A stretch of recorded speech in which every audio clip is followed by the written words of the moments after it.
we try to do is encourage small businesses to adopt sustainable practices. That is good for the environment, it's good for the business, it helps take a lot of pressure off the supply chain, and I think it revolves the community and revolves the economy a lot more when you have sustainable models for which you operate your business. So we encourage that as an agency, and we get really excited about those that come into us that are looking for resources that we provide, and they put that as a pillar of what they do. I think that gives us a competitive advantage as a city. It gives them a competitive advantage as they're marketing their product. And we think that as that continues to grow, we'll see more join into the sustainability movement. Well, I think there's a cost model that they have to pay attention to. And when you're in a small business environment where cost modeling is very important, to be able to adopt a sustainable platform gives them more financial relief versus going the traditional route and staying on what they had traditionally done. I think the consumer also is more aware and more conscientious of a business that is focused on sustainable environmental practices. So from a long-term perspective, it is best that you begin to integrate sustainable practices into your overall business model as it kind of continues to grow and prosper long-term.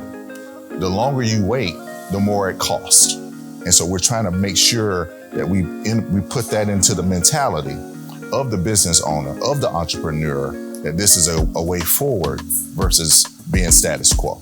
As businesses consider employment, employees, they're doing it in a way that provides the people that they want to work for them a platform that gives them this notion that if we are adopting sustainable modeling, they're bringing that full circle as an employer and as an employee.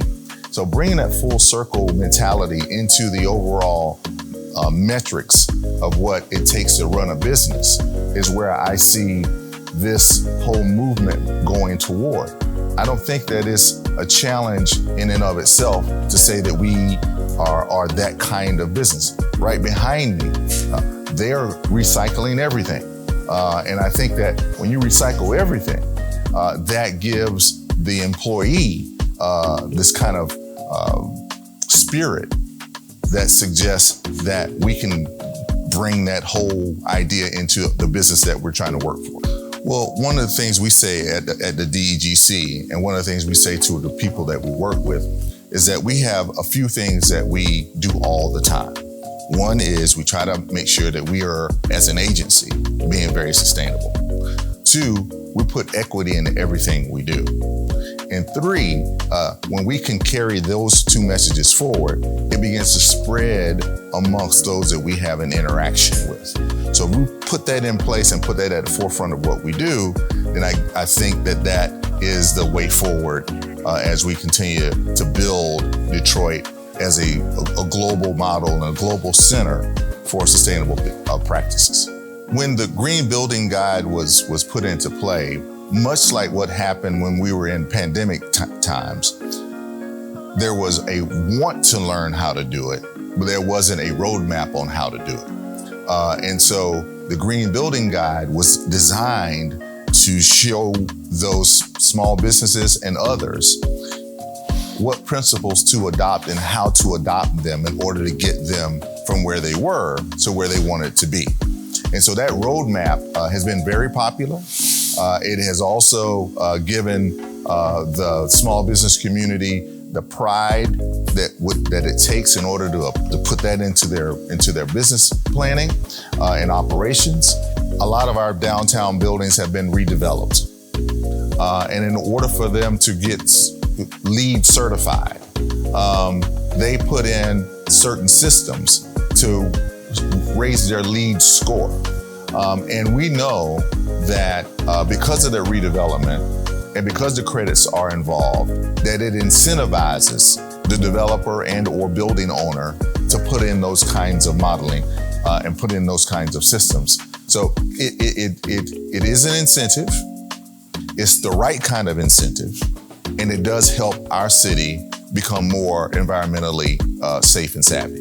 Well, what I've learned about Detroit Denim is they recycle everything. They don't scrap anything. Nothing goes to the landfill. And I think when you can have that kind of commitment, with what you see behind me, it gives the environment a chance to survive. It gives this business a chance to survive. It provides other opportunities. The people who use the scrap are another business. So they're taking what was once someone's trash and turn it into their treasure. And that is the way we see a lot of businesses leaning in on when they are committed to environmental sustainable practices. And the more we see businesses applying these principles and practices, the more I think it gives those who are thinking about it the courage to do something about it. And that's why this is such an important topic. It's a very important topic for us as an agency. It's a very important topic for the city of Detroit.